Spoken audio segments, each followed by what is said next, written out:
اگر آپ کو میری یہ ویڈیو پسند آئے تو like, comment and share, subscribe کرنا مت بھولیے۔ خراسان کی اگلی ایپیسوڈ کی طرف بڑھتے ہیں۔ پورناس کے محل کے ایک کمرے میں یونس کے لیے زندگی ایک بے کیف اندھیرے انجالے کا تبادلہ بن کر رہ گئی تھی، اور اندھیرا اس تبادلے کے لیے اس کی کوئی اہمیت نہ رہی تھی۔ پورنا کو یہاں یہ تیسرا ہفتہ تھا اور اس کے دوران ملازموں کے علاوہ کسی سے اس کی ملاقات نہیں ہوئی تھی۔ یونس کو یقین ہو چکا تھا کہ پورنا اب اس سے ملنے نہیں آئے گا۔ یہ بھی یقین ہو چکا تھا کہ پورنا اس کی اصل حقیقت جان چکا ہے۔ چنانچہ اس نے حالات کو قبول کر کے پورناس کے محل سے بھاگنے کی تدابیر سوچنی شروع کر دی، لیکن یہاں سے بھاگنا تقریباً ناممکن تھا۔ یونس کے لیے یہاں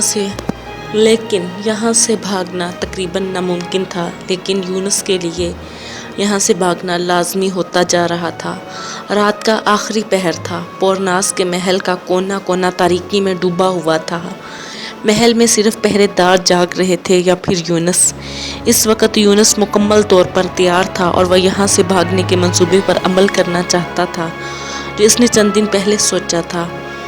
محل سے بھاگنے کے لیے اس کو سب سے پہلے کمرے کے دروازوں پر موجود پہرے داروں سے نمٹنا تھا، جو کہ اس منصوبے کا سب سے خطرناک حصہ تھا۔ اپنے منصوبے پر عمل کرنے سے پہلے اس نے ایک بار پھر تمام منصوبے کا جائزہ لیا۔ اگرچہ وہ اس منصوبے پر عمل کرنے والا تھا، لیکن اس کی ایک کمزوری یہ بھی تھی کہ اس کے پاس کوئی ہتھیار نہ تھا۔ اسے ہتھیار بھی پہرے داروں نے لے لیے تھے۔ اپنے منصوبے پر آخری نظر ڈالنے کے بعد وہ اس پر عمل کرنے کے لیے تیار تھا۔ اب وہ رات گہری ہونے کا انتظار کر رہا تھا۔ رات کے درمیانی پہر اس نے کمرے کے دروازے پر ہلکی سے دستک دی، کیونکہ دروازہ باہر سے بند تھا۔ دستک دینے کے کچھ دیر بعد دروازہ کھلا۔ ایک پہرے دار کمرے میں داخل ہوا۔ اس وقت پلنگ پر اپنا پیٹ پکڑ کر بیٹھا ہوا تھا۔ اس کے انداز سے لگ رہا تھا جیسے اس کے پیٹ میں سخت تکلیف ہو۔ یونس کو اس حالت میں دیکھ کر پہرے دار قدرے پریشان ہو گیا۔ وہ کسی فکرمندانہ لہجے میں بولا، کوئی مسئلہ ہے تمہارے ساتھ؟ میرے پیٹ میں شدید تکلیف ہو رہی ہے، یونس کے منہ سے کراہ سی نکلی۔ رات کو کھانا ضرورت سے زیادہ کھا لیا تھا۔ تم کچھ دیر ٹھہرو، میں کوئی دوائی لے کر آتا ہوں۔ پہرے دار یہ کہہ کر مڑا ہی تھا کہ یونس نے آواز دے کر اسے روک لیا۔ تم اس وقت دوائی کہاں سے لاؤ گے؟ یونس کہہ رہا تھا، بس سیدھا بستر پر لیٹنے میں میری مدد کر دو۔ اس کی بات سن کر پہرے دار واپس مڑا اور یونس کے قریب آ کر بستر پر لیٹنے لگا۔ جو ہی وہ یونس کو بستر پر لٹانے کے لیے جھکا، یونس نے تیزی سے ایک ہاتھ اس کے منہ پر رکھا اور دوسرے ہاتھ سے اس کی گردن پر وار کیا۔ اس کے ساتھ ہی پہرے دار کا جسم ڈھیلا ہو گیا اور وہ یونس کے بازوؤں میں جھولنے لگا۔ وہ بے ہوش ہو چکا تھا۔ یونس نے پہرے دار کی کمر پر لپٹا ہوا کپڑا اتارا اور اس سے اس کے بازو باندھ کر اس کے بے ہوش جسم کو بستر کے نیچے دھکیل دیا۔ اس کو بستر کے نیچے دھکیلنے کے بعد اس کمرے کے دروازے کے پیچھے دیوار کے ساتھ لگ کر کھڑا ہو گیا۔ اندازہ تھا کہ جب پہلے پہرے دار کو کمرے سے باہر جانے میں دیر ہو جائے گی تو دوسرا پہرے دار ضرور کمرے میں آئے گا، اور ایسا ہی ہوا۔ اور جو ہی دوسرے پہرے دار نے کمرے میں جھانکا، یونس نے اندر کھینچ لیا۔ ابھی وہ سنبھلا ہی نہیں تھا جب یونس نے اس کی گردن پر ہتھیلی کا وار کر کے اسے بے ہوش کر دیا۔ اسے بے ہوش کرنے کے بعد یونس نے اس کے کپڑے اتار کر خود پہن لیے اور اس کا تلوار نما خنجر کمر کے ساتھ باندھ کر بھی وہ بھی محل کا پہرے دار لگ رہا تھا۔ اس نے کمرے کا دروازہ کھولا، باہر راہداری پر نظر ڈالی۔ راہداری تاریکی میں ڈوبی ہوئی تھی، جس سے چند مشعلوں کی روشنی پاٹنے میں ناکام تھی۔ راہداری ویران تھی اور اس میں کوئی بھی نہیں تھا۔ یونس نے کمرے کا دروازہ کھولا اور راہداری میں نکل آنے کے بعد کمرے کا دروازہ باہر سے بند کر لیا۔ دروازہ بند کرنے کے بعد اس نے ایک دفعہ پھر راہداری پر نظر دوڑائی۔ وہاں کوئی بھی نہیں تھا۔ یہ دیکھ کر اسے قدرے اطمینان ہوا اور وہ پر اعتماد قدموں کے ساتھ ایک طرف بڑھا۔ یہ وہی راستہ تھا جس سے اس کمرے میں لایا گیا تھا۔ وہ اعتماد سے لیکن احتیاط کے ساتھ قدم اٹھا رہا تھا۔ چلتے چلتے وہ راہداری کے آخری کونے پر پہنچ گیا۔ اس آخری کونے پر ایک دروازہ تھا جو صحن میں کھلتا تھا۔ اس نے اپنے آپ کو دیوار کے ساتھ لگا لیا اور دروازے کی اوٹ سے جھانک کر صحن میں دیکھا۔ تمام صحن میں اندھیرا چھایا ہوا تھا، صرف صحن کے وسط میں چند روشنیاں جل رہی تھی جو کہ صحن کی وسعت کی وجہ سے اندھیرے کو پاٹنے میں ناکام تھی۔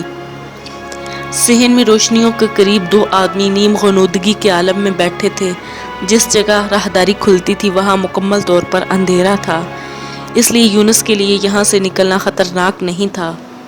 یونس اطمینان سے راہداری سے نکلا اور دیوار کے ساتھ ساتھ اندھیرے میں چلتا ہوا محل کے صدر دروازے کے قریب پہنچ گیا۔ اس کا ارادہ تھا کہ وہ صدر دروازے کھول کر باہر نکل جائے، لیکن وہاں پہنچ کر اسے اپنی غلطی کا احساس ہوا کیونکہ صدر دروازے پر پہرے دار چوکس موجود تھے۔ اگرچہ صورتحال یونس کے لیے اچانک تھی، لیکن اس نے اپنے حواس بحال رکھے اور دیوار کے ساتھ ساتھ چلتا ہوا واپس راہداری کے دروازے تک آ گیا۔ وہ راہداری پر رکا نہیں بلکہ چلتا ہوا دوسری طرف نکل گیا۔ چونکہ وہ اندھیرے میں تھا اس لیے کسی کو نظر نہیں آ سکتا تھا۔ وہ کچھ آگے گیا تو یہاں محل کی عمارت ختم ہو رہی تھی اور یہاں سے ایک راستہ محل کی پچھلی طرف جاتا تھا۔ اس نے احتیاط سے ادھر ادھر دیکھا تو وہاں کوئی نہیں تھا، یہ راستہ بھی اندھیرے میں ڈوبا ہوا تھا۔ یونس اس طرف مڑ گیا۔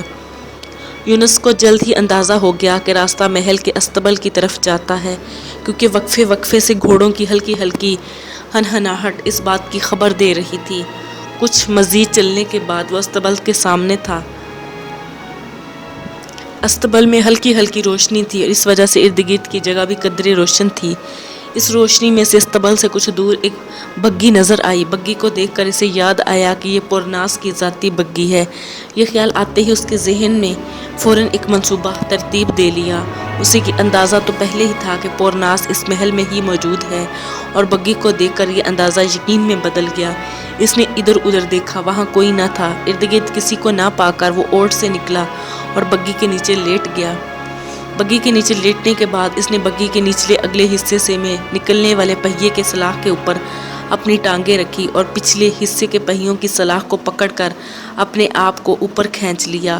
اب وہ محفوظ جگہ پر تھا۔ اب صبح کی روشنی میں بھی کوئی اسے بگھی کے نیچے نہیں دیکھ سکتا تھا۔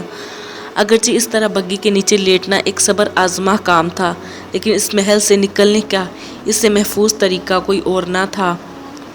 صبح جب ملازمہ یونس کے لیے کھانا لے کر گئی تو اس نے کمرے میں یونس کی بجائے دونوں پہرے داروں کو بے ہوش پایا۔ یہ صورتحال ملازمہ کے لیے اچانک اور خوفناک تھی، کیونکہ وہ جانتی تھی کہ یونس کا اس طرح اس کمرے سے بھاگ جانے کو پورناس کبھی برداشت نہیں کرے گا اور وہ محل کے تمام ملازموں کو اس کی سزا دے گا۔ لیکن یہ اطلاع بہرحال پورناس تک پہنچنی لازمی تھی۔ چنانچہ وہ ڈرتی ڈرتی پورناس کے پاس گئی اور اسے تمام صورتحال سے آگاہ کیا۔ یہ تمام صورتحال پورناس کے لیے انتہائی اچانک تھی۔ کچھ غصے اور کچھ حیرت سے اس کے منہ سے بات نہیں نکل رہی تھی۔ وہ تمام پہرے داروں کے لیے اس وقت مصیبت بنا ہوا تھا۔ اس نے رات کے پہرے پر مامور تمام پہرے داروں کو معطل کر کے تفتیش کے لیے اپنے نائب کے حوالے کر دیا تھا۔ اس کا خیال تھا کہ یونس اس محل سے بھاگ جانا صرف اسی صورت میں ممکن تھا جب پہرے داروں میں سے کوئی اس کا ساتھ ملا ہوا ہوتا۔ اسے سب سے زیادہ شک رات کے پہرے داروں کے کماندار پر تھا، اس لیے اس نے اپنے نائب کو خاص طور پر اس کے بارے میں حکم دیا تھا۔ ان تمام اقدامات کے علاوہ اس نے محل کی تلاشی کے لیے اپنے ملازموں کو بھی بلا لیا تھا، جو کہ محل کے کونے کونے کو چھان رہے تھے، کیونکہ پورناس کا ایک خیال یہ بھی تھا کہ یونس اسی محل کسی جگہ چھپا ہوا ہے۔ آخر محل میں یونس کی تلاشی سے تنگ آ کر پورناس نے اپنی بگھی نکالنے کا حکم دیا۔ وہ کہیں جا رہا تھا، لیکن وہ کہاں جا رہا تھا اس کے بارے میں اس نے کبھی کسی کو بھی نہیں بتایا تھا، بلکہ اس نے اپنے محافظ دستے کو بھی حکم دیا کہ وہ محل میں رک کر پورناس کی واپسی کا انتظار کرے۔ جلد ہی پورناس کو اطلاع ملی کہ اس کی بگھی تیار ہے۔ اطلاع کے ملتے ہی وہ محل سے باہر آیا اور بگھی پر سوار ہو کر محل سے نکل گیا۔ اس نے بگھی کے کوچوان کو بھی ساتھ نہیں لیا تھا، بلکہ وہ خود ہی بگھی چلا رہا تھا۔ بگھی کے آگے تھے 4 تندرست سفید گھوڑے، ہوا کی رفتار سے چلے جا رہے تھے اور پورناس کے اشاروں پر مکمل طور پر عمل کر رہے تھے۔ پورناس کا رخ قلعے سے باہر تھا۔ جلد ہی وہ قلعے باہر نکل گیا۔ جب وہ قلعے سے اتنی دور نکل گیا کہ نہ تو قلعے سے اس کی بگھی نظر آ سکتی تھی اور نہ ہی وہ قلعے کو دیکھ سکتا تھا، تو اس نے بگھی روک لی۔ اس نے ایک دفعہ پیچھے مڑ کر دیکھا، پھر وہ کچھ دیر اپنی طرف دیکھتا رہا۔ اس کے اندازے سے لگ رہا تھا جیسے وہ کچھ سوچ رہا ہو۔ پھر اس نے بگھی چلا دی، لیکن اب اس نے بگھی کو دوڑایا نہیں تھا بلکہ گھوڑوں کو ہلکی رفتار پر چلا دیا تھا۔ یہ علاقہ ٹیلوں پر مشتمل تھا۔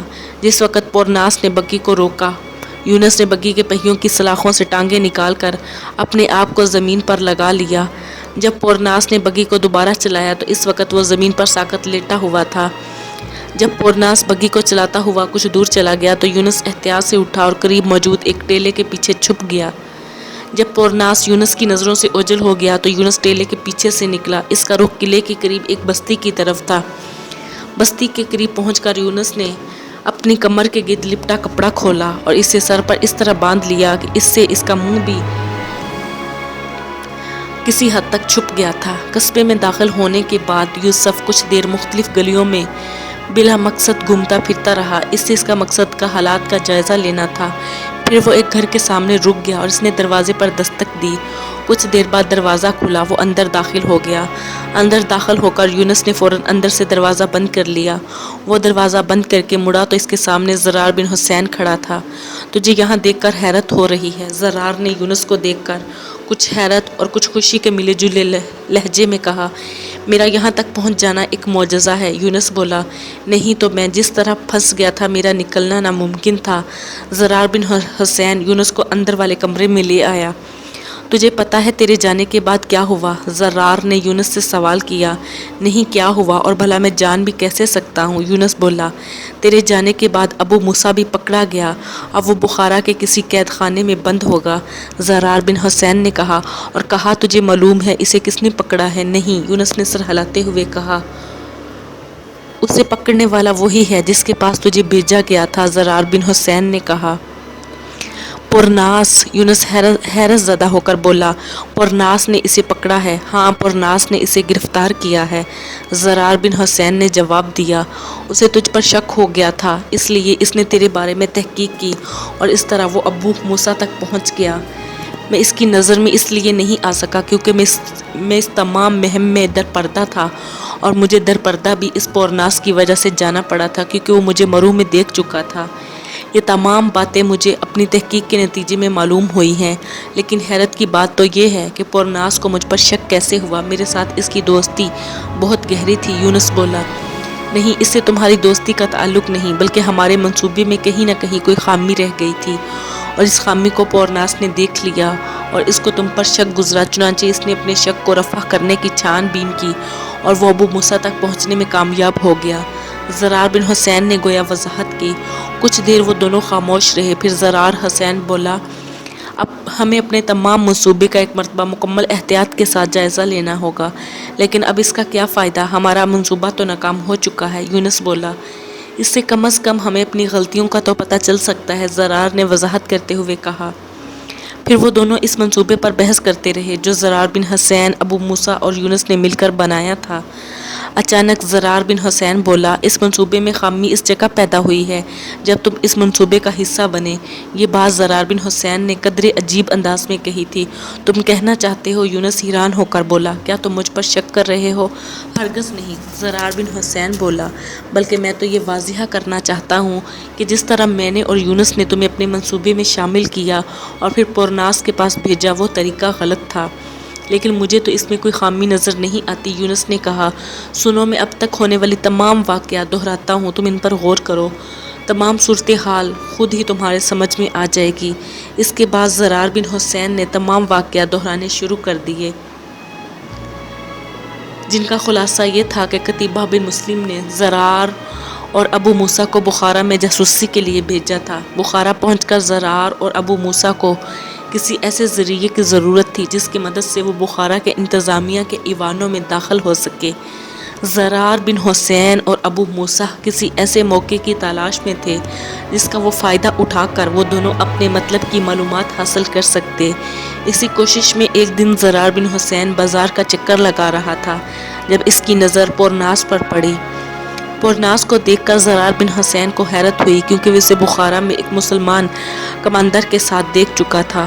مرو میں جب اس کماندر کی نظر زرار پر پڑی تو وہ کچھ پریشان سا ہو گیا تھا اور پورناس سے ادھر ادھر ہو گیا تھا۔ زرار بن حسین نے یہ بات محسوس کی تھی لیکن اسے غیر اہم سمجھ کر بھول گیا تھا، لیکن بخارا میں پورناس کو دیکھ کر اسے وہ بات دوبارہ یاد آ گئی تھی۔ پورناس کو دیکھ کر زرار بن حسین کو خطرہ محسوس ہوا تھا کہ بخارا میں اسے پہچاننے والے اور بھی لوگ ہو سکتے تھے، کیونکہ وہ قتیبہ کے اہم ساتھیوں میں سے تھا۔ چنانچہ اس نے یہ فیصلہ کیا کہ بخارا میں وہ تمام منصوبے کے دوران منظر عام پر نہیں آئے گا بلکہ درپردہ رہے گا، جبکہ باقی کام ابو موسیٰ کو سنبھالنا ہے۔ اس نے اپنے فیصلے سے ابو موسیٰ کو بھی آگاہ کیا، پھر دونوں نے مل کر یہ منصوبہ بنایا کہ کس طرح پورناس تک رسائی حاصل کی جائے۔ پورناس تک رسائی کا سب سے آسان ذریعہ اس کے پاس یہ تھا کہ وہ اس کماندر کو استعمال کر کے جس کو زرار نے مرو میں پورناس کے ساتھ دفن کیا۔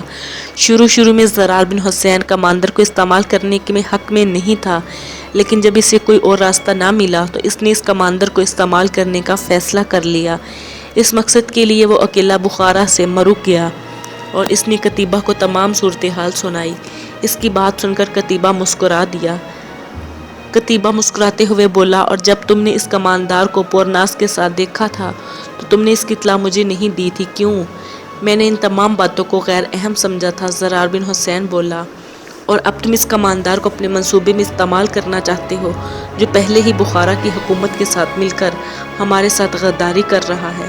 قتیبہ بن مسلم بولا، اس کا لہجہ بالکل سپاٹ تھا، جس سے یہ اندازہ ہوتا تھا کہ وہ زرار بن حسین کی تجویز کے حق میں ہے، اور نہ ہی یہ اندازہ ہوتا تھا کہ اس تجویز کے خلاف ہے، لیکن ہمیں یہ خطرہ مول لینا ہوگا۔ زرار بن حسین نے کہا، اس کے علاوہ ہمارے پاس کوئی چارہ نہیں ہے۔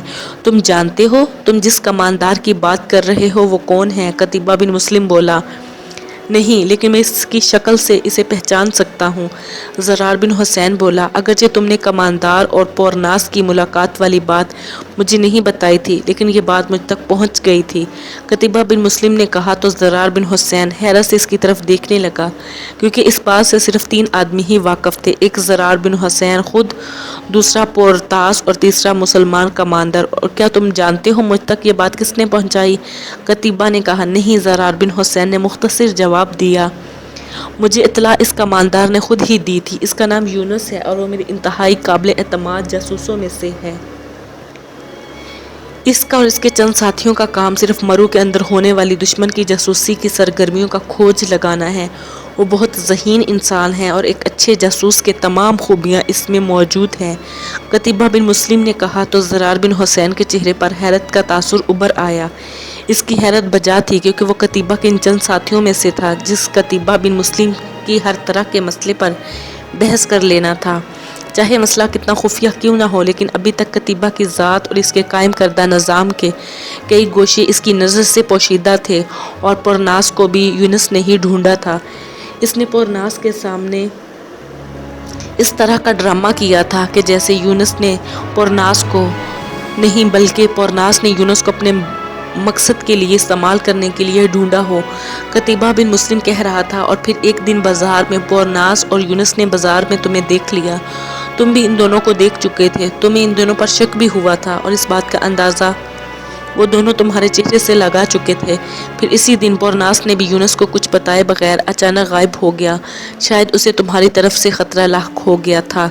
قتیبہ بن مسلم نے تمام تفصیل بتا کر زرار بن حسین کو حیرت میں ڈال دیا۔ وہ کچھ دیر حیرت سے قتیبہ کی طرف دیکھتا رہا اور پھر بولا، تو اس کا مطلب یہ ہوا کہ ہم یونس کو اس مہم میں شامل کر سکتے ہیں۔ میں تمہیں اس بات کا مشورہ نہیں دوں گا۔ قتیبہ بن مسلم بولا، میرا خیال ہے پہلے انس کو بلا لیا جائے۔ انس قتیبہ بن مسلم کے شعبہ جاسوسی کے سربراہ کا نام تھا، جسے کچھ عرصہ پہلے ہی قتیبہ نے اس عہدے پر فائز کیا تھا۔ انس آ گیا تو قتیبہ بن مسلم اور زرار بن حسین نے تمام صورتحال سے اسے آگاہ کیا۔ تمام صورتحال سن کر انس بولا، میں اس حق میں نہیں ہوں کہ یونس کو اس منصوبے کا حصہ بنایا جائے، لیکن اس وقت حالات یہی بتا رہے ہیں کہ اسے اس منصوبے میں شامل کر لیا جائے۔ تم ٹھیک کہہ رہے ہو انس، قتیبہ بن مسلم بولا، میں خود انس کو اس منصوبے میں شامل نہیں کرنا تھا، لیکن حالات کا تقاضا کچھ اور لگتا ہے۔ اور میں یہ بھی بتا دوں، انس مسکراتے ہوئے بولا، کہ یونس وہاں جا کر نہ صرف خود پھنسے گا بلکہ ان دونوں کو بھی پھنسوا دے گا۔ یہ بات تم اتنی یقین سے کس طرح کہہ رہے ہو؟ قتیبہ نے مسکراتے ہوئے پوچھا۔ میرا تجربہ یہ بات کہہ رہا ہے، انس نے مسکرا کر جواب دیا۔ مزید کچھ بحث کے بعد یہ فیصلہ ہوا کہ زرار بن حسین یونس کو اپنے ساتھ بخارا لے جائے گا، اور زرار بن حسین اسے بخارا لے آیا، اور اب زرار بن حسین اور یونس اپنے منصوبے کو دوبارہ غور سے دیکھ رہے تھے تاکہ وہ یہ معلوم کر سکیں کہ اس پورے منصوبے کے دوران ان کی غلطی کہاں تھی۔ ہمارا بخارا پہنچنے تک سب ٹھیک تھا، زرار بن حسین کہہ رہا تھا۔ اپنے منصوبے پر یہاں تک کامیابی سے عمل کیا تھا۔ اصل خرابی ہمارے بخارا پہنچنے اور تمہارے پورناس سے ملنے کے بعد شروع ہوتی ہے، اور اس کا ہم اس وقت تک پتہ نہیں چلا سکتے جب تک ہم پورناس تک رسائی حاصل نہیں کرتے۔ ایسا اس لیے بھی ضروری ہے تاکہ ہم ابو موسیٰ کو رہا کروا سکیں۔